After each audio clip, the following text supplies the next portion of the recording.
Waheguruji Ka Khalsa, Waheguruji Ki Fateh, bienvenue à vous mes amis pour cette nouvelle journée, ce petit temps passé ensemble. Je vais répondre à une question qui m'a été posée récemment mais qui revient très fréquemment, que j'entends depuis des années. C'est la question de la pratique du yoga et de son lien avec l'enseignement de nos maîtres de mémoire bénis. Donc, est-ce qu'il y a un lien entre la pratique du yoga et la sikhi, c'est-à-dire le sikhisme en français? Alors, il faut avouer que tout ça a démarré depuis de nombreuses années, notamment est né avec le regard que des Occidentaux ont posé sur l'enseignement des maîtres spirituels de la lignée sikh. Et je pense qu'il y a une confusion qui s'est établie, à savoir que, effectivement, dans le Shri Guru Granth Sahib Maharaj, il est mentionné très fréquemment une pratique du yoga, si vous voulez, une école de yoga qui est appelée Raja Yoga, c'est-à-dire le yoga royal, Raj Jog en Punjabi. Donc, ça se fonde entre autres sur des injonctions qu'on peut trouver comme au Ang 409 à la ligne 11 où on peut y lire Rajan Jog Karhan. Donc pratique le yoga royal. Il y a d'autres mentions, je ne vais pas toutes les faire là parce qu'on peut les trouver par dizaines, où il y a des injonctions de pratiquer le yoga royal et où il est fait mention à plusieurs reprises que Guru Nanak Dev Ji maîtrise le yoga royal, le Raj Jog, que Guru Ramdas s'est assis sur le trône du Raja Yoga, et ainsi de suite. Et donc, partant de là, il a été développé une pensée qui consistait à dire que la pratique du yoga, c'est-à-dire les postures liées au souffle et ainsi de suite, ferait donc partie du programme spirituel mis en place par nos maîtres de mémoire bénis. Alors déjà, d'où vient cette confusion? Eh bien, je pense qu'elle vient du fait que l'utilisation qui est faite par nos maîtres de mémoire bénie dans la Bani de l'expression Raj Jog, Raja Yoga, c'est comme toujours dans leur enseignement un emprunt qu'ils font au vocabulaire culturel, religieux et philosophique de leur époque pour pouvoir en changer le contenu et donner une nouvelle orientation, un nouveau sens à cette expression-là. C'est d'ailleurs comme ça qu'on va trouver de nombreuses confusions quand un certain nombre de personnes, notamment d'occidentaux, embrassent la voie spirituelle du sikhisme, c'est d'avoir une lecture qui est une lecture plaquée de notions venant de l'hindouisme et de manière générale de la culture védique, et de les plaquer telles quelles, avec leur contenu hindou, sur les concepts et le contenu de l'enseignement de nos maîtres de mémoire bénis. Et c'est ça qui vient à créer une confusion. C'est comme ça qu'on retrouve des personnes qui vont nous expliquer que effectivement, on peut adorer Vaheguru sous des formes de divinité différentes, enfin leur rendre un culte, faire arti, c'est-à-dire leur offrir du feu ou des choses comme ça. Donc là, la problématique, c'est qu'on va entrer en fait dans une superposition de deux philosophies spirituelles qui ne sont pas en accord dans le contenu des termes. C'est un peu comme en français d'ailleurs, quand on parle avec une autre personne et qu'on ne s'entend pas sur le contenu des mots. C'est-à-dire que si au départ, dans une discussion intellectuelle de haut niveau, on n'a pas défini préalablement ce qu'on entend par telle ou telle notion, tel mot, c'est-à-dire si on n'a pas donné des définitions précises, eh bien on va créer de la confusion parce que je vais me mettre à entendre des choses qui appartiennent à ma culture, dont le mot résonne d'une façon particulière dans ma culture, et qui a un tout autre sens dans la culture de l'autre.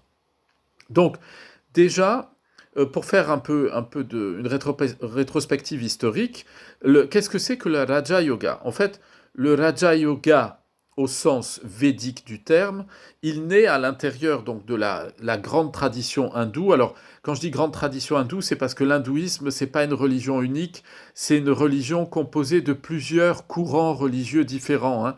Les Vishnouites et les Shivaïtes, c'est par exemple les adorateurs de Vishnu et les adorateurs de Shiva, ont des pratiques, des coutumes, des conceptions du monde et des conceptions de la relation de Dieu à la création qui sont parfois fortement divergentes et différentes, hein, l'une de l'autre. Donc en fait, le Raja Yoga, donc le yoga royal, il est également appelé traditionnellement Ashtanga Yoga, c'est-à-dire Ashtanga, c'est le Asht, c'est pour 8, et Ang, c'est pour une partie, un membre du corps, donc le yoga, la voie du yoga, le yoga a 8 membres. Pourquoi? Parce que il est réparti en 8 grandes catégories sur lesquelles cette pratique, qui est une pratique du yoga qui allie à la fois des techniques respiratoires, des techniques de concentration, des postures physiques, etc., est classée, si vous voulez, en 8 grandes parties qui cherchent un objectif particulier. Alors, où est-ce que ça s'enracine?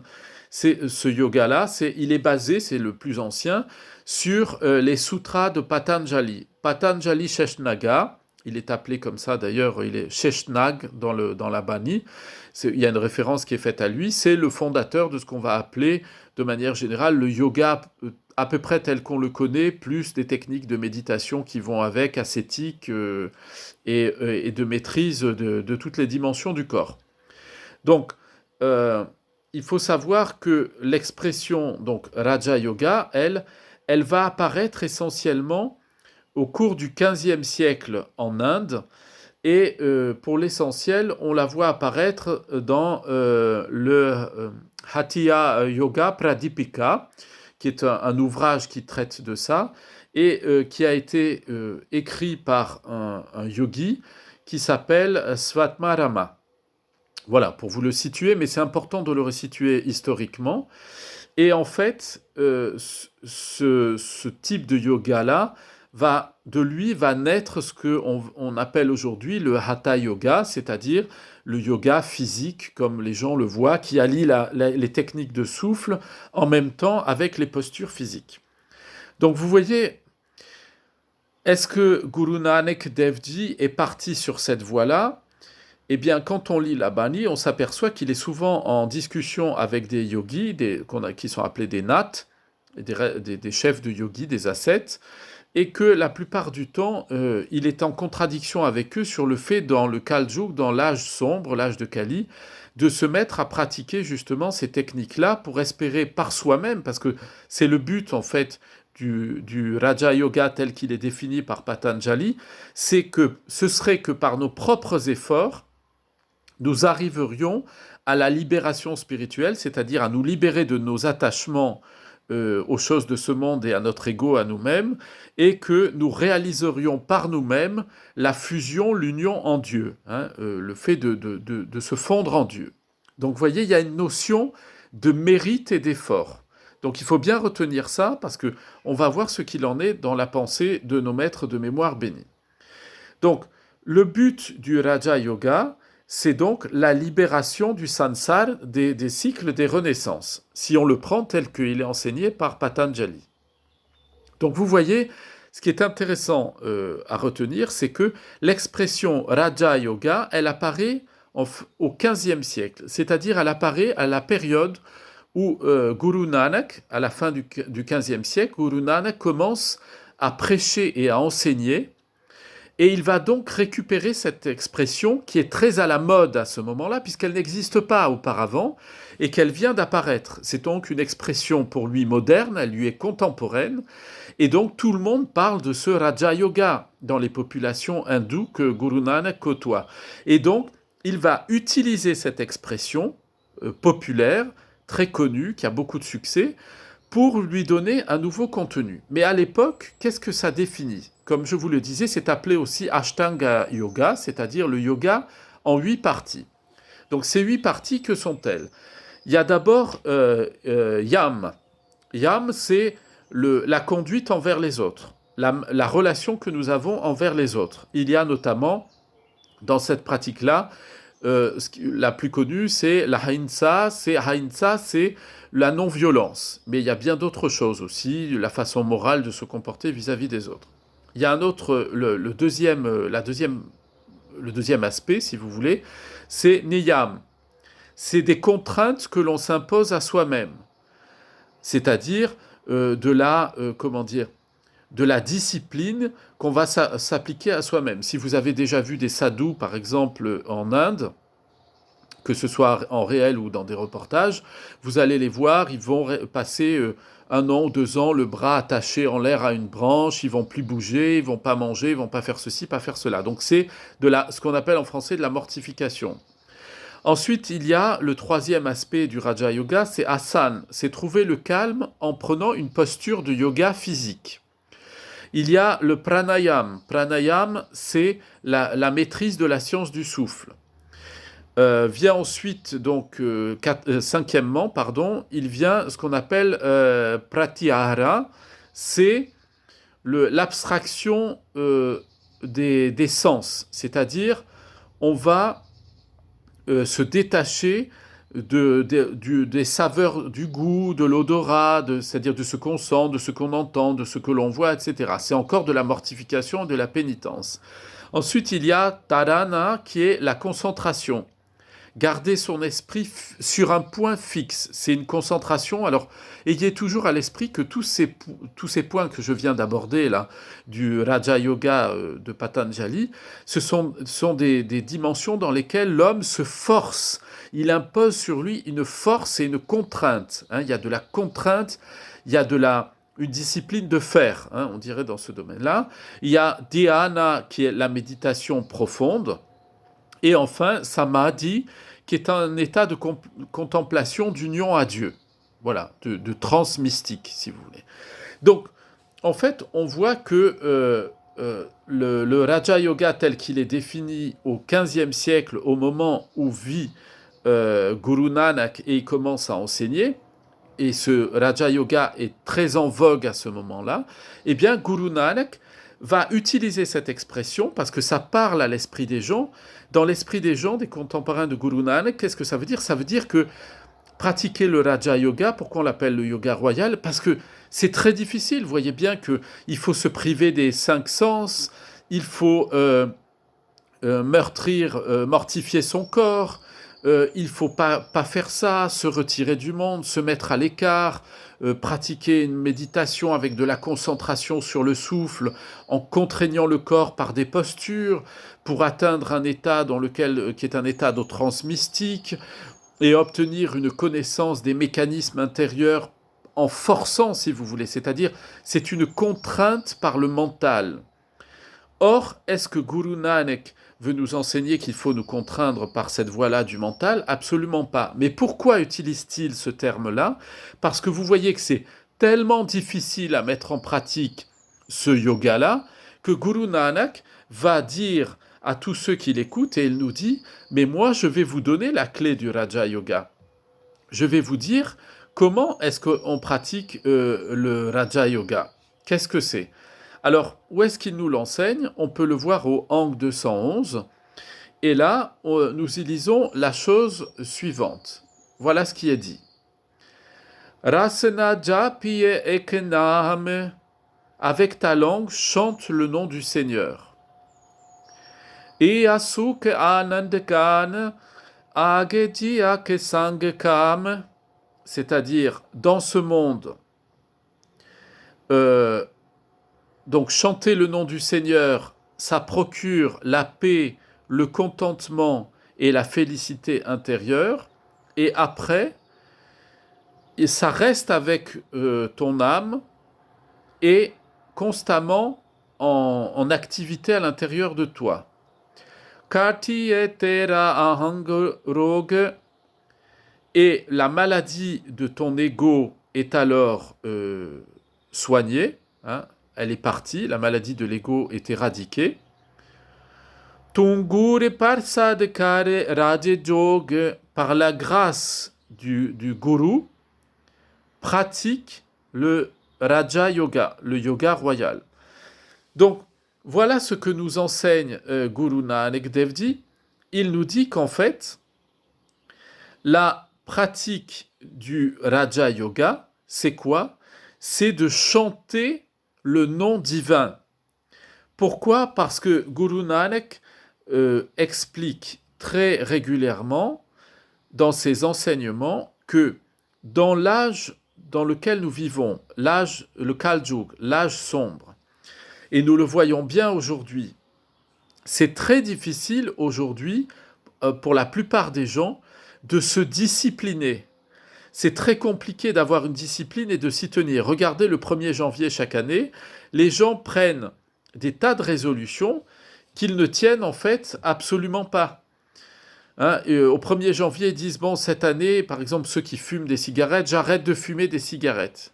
Ils arrêtent 1 heure, 2 heures après, c'est terminé. Leur résolution, elle est déjà terminée. Il y a des gens qui vont dire, bon, cette année, je vais être beaucoup plus cool. Vous les revoyez le lendemain après le jour de l'an, ils s'énervent tout de suite au travail, ils s'en prennent à tout le monde. Donc on voit que c'est très difficile de tenir par ses propres forces, de s'imposer une discipline. Et Guru Nanak Dev Ji, qui est la manifestation de la lumière divine, la Bani nous dit que il a été envoyé, il est venu parmi nous. Pourquoi? Parce que dans la période dans laquelle nous sommes, tout le monde est très faible. Tout le monde est semblable à des gens très malades, des personnes malades, vous voyez, presque mourantes. Quand vous allez voir quelqu'un qui est mourant ou qui est très gravement malade, il ne va pas pouvoir lui-même prendre un verre pour pouvoir s'hydrater et boire un peu d'eau. Vous êtes obligé de lui apporter ce verre-là. Eh bien, Guru Nanak, lui, nous a apporté le verre de la méditation du Nam, du nom divin. C'est-à-dire, il nous a donné une méthode qui est valable pour tous les humains sur la Terre. C'est pas une méthode qui serait réservée, par exemple, à nous, Sikhs. C'est une méthode qu'on doit diffuser parce qu'elle est faite pour tout le monde. Et ça ne demande pas à la personne d'embrasser la voie de la Sikhi, de devenir un Sikh. Si elle le fait, ben c'est très bien et c'est merveilleux, Vaheguru, hein, Dieu est grand. Mais c'est le médicament que Guru Nanak nous a donné pour pouvoir ne pas s'endormir dans cette époque du Kal-Yuga où tout le monde dort spirituellement. Les gens, ils sont tous endormis, comme la Belle au bois dormant, hein, qui s'était, en se piquant, s'était endormi avec son écheveau. Eh bien, Guru Nanak, il nous a donné l'antidote au Kal-Yuga. Et cet antidote au Kal-Yuga, il l'appelle, on vient de l'entendre, Raja Yoga, le yoga royal. Mais là encore, il faut faire attention de ne pas plaquer une interprétation trop occidentale sur ce que dit Guru Nanak. Bien sûr qu'il emploie cette expression-là, mais il faut bien comprendre ce que veut dire aussi jog. Jog, yoga, ça veut dire à la fois un joug, c'est-à-dire ce qu'on pose, vous savez, sur deux bœufs, 2 vaches quand on veut labourer un champ. Sur leur cou, on va poser une grande barre de bois pour qu'elles marchent ensemble au même rythme. On appelle ça un joug en français. Ça vient du mot jog, ça vient du mot yoga. Hein, jog, ça a donné joug en français, c'est-à-dire une discipline, quelque chose qui pèse sur la personne pour lui donner le sens vers lequel elle doit se diriger. Donc lorsque Guru Nanak parle de Raj Jog, il veut dire aussi que, au travers de la méditation, de chanter le nom de Vaheguru, il donne le moyen, la discipline la plus sûre qui est accessible à tout le monde pour pouvoir se sortir l'esprit de la torpeur dans laquelle il se trouve dans l'âge de Kali, dans l'âge sombre dans lequel nous vivons, c'est-à-dire un âge d'endormissement spirituel et d'appauvrissement culturel et intellectuel. Et je pense que, vous savez, il n'y a qu'à regarder sur Internet, vous allez sur YouTube par exemple, les premières pages, vous regardez ce qui est le plus consulté dans le monde entier, ce qui a peut-être 5 millions de vues ou 10 millions de vues, ce sont que des bêtises, ce sont des stupidités. Des gens qui racontent leur vie, aujourd'hui j'ai mangé de la crème chantilly, ils la prennent, ils se la mettent sur la figure, et tout le monde regarde ça, et il y a des millions de personnes qui regardent des bêtises pareilles. Eh bien vous voyez, c'est le signe que dans notre société, Tout le monde dort spirituellement, parce que quand on est éveillé spirituellement, même quand on est sur le début de la voie spirituelle, on va pas aller voir un type qui se fout de la chantilly sur la figure et qui nous raconte ce que ça lui a fait, ce qu'il a ressenti. C'est complètement stupide. Même les animaux, ils font pas une bêtise pareille. Donc, Guru Nanak Dev Ji nous dit que avec notre langue, nous devons chanter le nom de Vaheguru, le nom du Seigneur suprême. Et que dans ce monde-là, c'est-à-dire il dit dans le Kal-Yug, il n'y a que ça qui procure à notre être spirituel la paix, le contentement intérieur et la félicité, la joie intérieure. Il n'y a pas d'autre moyen que celui-là. Donc nous comprenons ce que nous enseigne la Bani. Guru Nanak nous dit, ne vous trompez pas. Si vous pensez qu'en pratiquant le yoga, en faisant des postures, en vous axant sur la respiration, en combinant ça avec des mantras, etc., vous allez vous libérer du sansar, vous allez vous libérer du cycle des réincarnations et que vous allez obtenir la mukti, ça ne marche pas. Guru Nanak qui dit, dans l'âge de Kali, il n'y a qu'un seul remède qui est efficace, c'est de chanter le nom de Vaheguru. Nam Simran, il n'y a que ça qui fonctionne. Et c'est ça, dit Guru Nanak, qui est le yoga royal, qui est le Raja Yoga. Il ne faut pas aller chercher le yoga de Patanjali, le Raja Yoga dont je vous ai parlé historiquement parlant. Celui-ci ne fonctionne plus. Pourquoi ? Parce que quand Patanjali Sheshnaga vivait, c'était une époque où on n'était pas encore dans le Kal-Yug. Donc les pratiques, la discipline du yoga et les austérités qui étaient liées à la pratique du Raja Yoga fonctionnaient. Maintenant, mes amis, il n'y a plus rien qui fonctionne dans les pratiques rituelles et spirituelles. C'est pour ça que nos maîtres de mémoire bénis nous disent « N'allez pas perdre votre temps à faire des rituels et des pratiques du Hatha Yoga, etc. parce que vous êtes en train de tomber dans la manmat. Vous êtes en train de tomber dans l'attachement à vous-même. Pourquoi ? Parce que dans l'âge de Kali, si on pratique le Hatha Yoga ou le Raja Yoga de Patanjali, on va être satisfait parce que on fait des progrès, on s'assouplit, on a l'impression qu'on vit des expériences mystiques, etc. Tout ça, c'est du hommé, c'est de l'attachement à l'ego, c'est des manifestations de l'ego. Ça appartient au monde des illusions, au monde du Maya. Il y a qu'une chose qui arrive à déchirer le voile des illusions, le voile, la bâche, j'allais dire, la grosse bâche épaisse que le Maya met sur le visage et les yeux de tout le monde pendant l'âge sombre que nous vivons, il n'y a qu'une chose qui fonctionne, c'est de chanter le nom de Vaheguru, c'est chanter le nom de Dieu, le nom divin, le nom du Seigneur suprême. Et ça, mes amis, ce qui est merveilleux dans ce médicament que Guru Nanak, que son nom soit béni pour ça, nous a donné et a donné à toutes les générations futures, ce médicament, tout le monde peut l'utiliser, tout le monde peut le prendre. Voyez, en ce moment, il y a l'histoire du coronavirus et on se pose des questions. Il y a le professeur Raoult qui dit, voilà, si on utilise l'hexachloroquine avec un antibiotique, eh bien, à ce moment-là, au début de la maladie, on arrive à enrayer les affections causées par le coronavirus auprès des personnes et on évite des morts et ainsi de suite et des contaminations. Mais il y a des contre-indications, c'est-à-dire si on a des problèmes cardiovasculaires, ben c'est vrai que ça peut poser des problèmes. Alors c'est très bien hein, ça, mais ce que je vous dis comme comparaison, c'est que Guru Nanak, lui, pour le domaine spirituel, il nous a donné un médicament qui est le Nam Simran, de chanter le nom du Seigneur, de chanter le nom de Vaheguru, de prononcer sans cesse son nom. C'est un médicament sans contre-indication, mes amis. C'est-à-dire qu'en fait, il faut le prendre tout le temps. C'est pas un médicament qu'on prend une fois par jour. On le prend toute la journée. On répète le nom de Vaheguru toute la journée et on ne plonge pas dans les ténèbres spirituelles. On a à ce moment-là le man qui s'éclaire, on a le chit qui s'éclaire, l'intelligence qui s'éclaire, et je vous assure, faites-en l'expérience au quotidien, vous allez vous rendre compte, ça change toutes sortes de choses dans votre existence, que ce soit d'un point de vue physique, d'un point de vue psychologique, d'un point de vue intellectuel, spirituel, de la mémoire.